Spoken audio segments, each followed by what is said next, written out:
त्यांच्याकडे बघा ना, आम्हाला बघू नाही वाटत, पण त्यांच्याकडे त्यांची घराची परिस्थिती कशी आहे बघायचंच नाही का? आता मारून आम्ही गेलो होतो त्याच्या घरी, तो म्हणे मी कॅडबरी खाऊ घालली आणि दुसऱ्या दुकानावर सोडलं म्हणे। हा बाप पोलिसांच्या गळ्यात पडून धाय मोकलून रडतोय, तर आईने हंबरडा फोडलाय। या मायबापासाठी अख्खं गाव रस्त्यावर उतरलं आणि महाराष्ट्र स्तब्ध झाला। तुम्हाला मुलगी असेल तर तिला डोळ्यासमोर ठेवा, मगच आम्हाला त्या आईबापाच्या वेदना कळतील। आणि मी जे घटना तुम्हाला सांगणार आहे त्यावर तुम्ही व्यक्तही व्हाल, कारण आपण आता व्यक्त नाही झालो तर अशा घटना होत राहतील आणि माणसाच्या वेशातील ही लिंग पिसाळ जनावरं, लेकीबाळीचे लचके हे पुढेही तोडत राहतील। 3.5 वर्षांची एक चिमुकली, एक वेळ एखादं जंगली जनावरही या गोंडस बाळाला पाहून तिला नख न लावता निघून जाईल, पण इथे जनावरांना लाजवेल असं कृत्य एका माणसाने केलंय। 3.5 वर्षांचा तो जीव, ज्याच्या शरीराचे लचके एका 24 वर्षाच्या नराधमाने तोडलेले आहेत। काय वेदना झाल्या असतील तिला याचा विचारही आम्ही करू शकत नाहीत। 16 नोव्हेंबर रोजी रविवार असल्याने शाळेला सुट्टी होती। ती चिमुकली गल्लीत खेळत होती। त्यावेळी आई वडील आणि आजोबा घरी होते। चिमुकली बराच वेळ घरी आली नाही म्हणून तिची शोधाशोध सुरू झाली।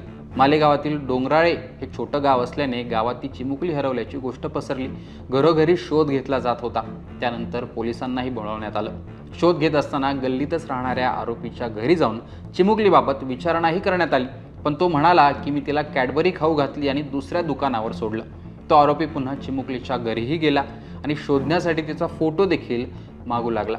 3 तास शोधल्यानंतर अखेर मोबाईल टॉवर जवळील झुडपात त्या मुलीचा मृतदेह सापडला। त्या मुलीवर अत्याचार करून तिला दगडाने ठेचून मारलं गेल्याचं समोर आलं। त्या चिमुकलीसोबत खेळणाऱ्या मुलांनी आणि तिथे असलेल्या महिलेने आरोपी हा चिमुकलीला घेऊन जात असताना पाहिल्याचंही सांगितलं। त्यानंतर पोलिसांनी त्या आरोपीला ताब्यात घेतलं। हाच आरोपी गावकरी जेव्हा चिमुकलीचा शोध घेत होते तेव्हा शोध कार्यात सहभागी झाल्याचंही सांगितलं जातंय। आरोपी विजय खैरनार आणि चिमुकलीच्या वडिलांमध्ये काही दिवसांपूर्वी वाद झाल्याचं समोर आलं आणि त्यातूनच हा प्रकार घडल्याचा संशय पोलिसांना आहे। पोलिसांनी आरोपीला ताब्यात घेतलं, ज्याने गुन्ह्याची कबुली दिली। मात्र जे कृत्य या नराधमाने केलं ते पाहून गावकरी मात्र संतापले आहेत। दुसऱ्या दिवशी गावकऱ्यांनी रास्ता रोको करत महामार्ग चढवला। तिथे मंत्री आणि स्थानिक आमदार असलेल्या दादा भुसे यांना यावं लागलं। त्यावेळी मोठा आक्रोश डोंगराळे गावात दिसून आला। महाराष्ट्रभरातून या घटनेवर संताप व्यक्त केला गेला। आरोपीचा एन्काउंटर करा, त्याला फाशी द्या, गावकऱ्याच्या ताब्यात त्याला द्या अशी मागणीही करण्यात आली। मंत्री, नेते आणि प्रशासनाने या प्रकरणात गंभीरपणे लक्ष देखील आता घातलेलं आहे। आरोपीला जेव्हा कोर्टात आणणार होते त्याआधीच मोठी गर्दी कोर्टाबाहेर जमली होती। ती गर्दी पाहून आरोपीला कोर्टात आणण्यास उशीर देखील झाला होता, पण गर्दी मागे हटत नसल्याचं पाहता व्हिडिओ कॉन्फरन्सिंगद्वारे सुनावणी पार पडली। दुसऱ्या दिवशी आंदोलक न्यायालयासमोर आले। त्यानंतर काही आंदोलकांनी मुख्य प्रवेशद्वार आणि संरक्षण भिंतीवरून न्यायालयात शिरण्याचा प्रयत्न केला। आंदोलकांना आवरणं नियंत्रणाबाहेर जात असल्याचं लक्षात येताच पोलिसांनी लाठीचार्जही सुरू केला। पोलिसांनी लाठीचार्ज केल्यानंतर आंदोलक न्यायालय परिसरातून निघून गेले। त्यामुळे परिसरात काही काळ तणावाची परिस्थिती देखील निर्माण झाली होती।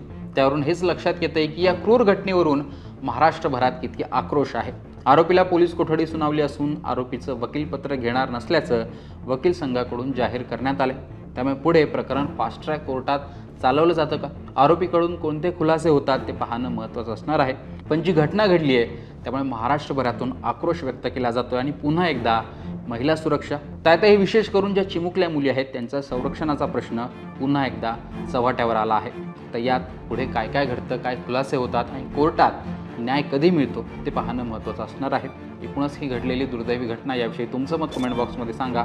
लोकमतचं यूट्यूब चॅनल सबस्क्राईब केलं नसेल तर आठवणीने सबस्क्राईब देखील करा।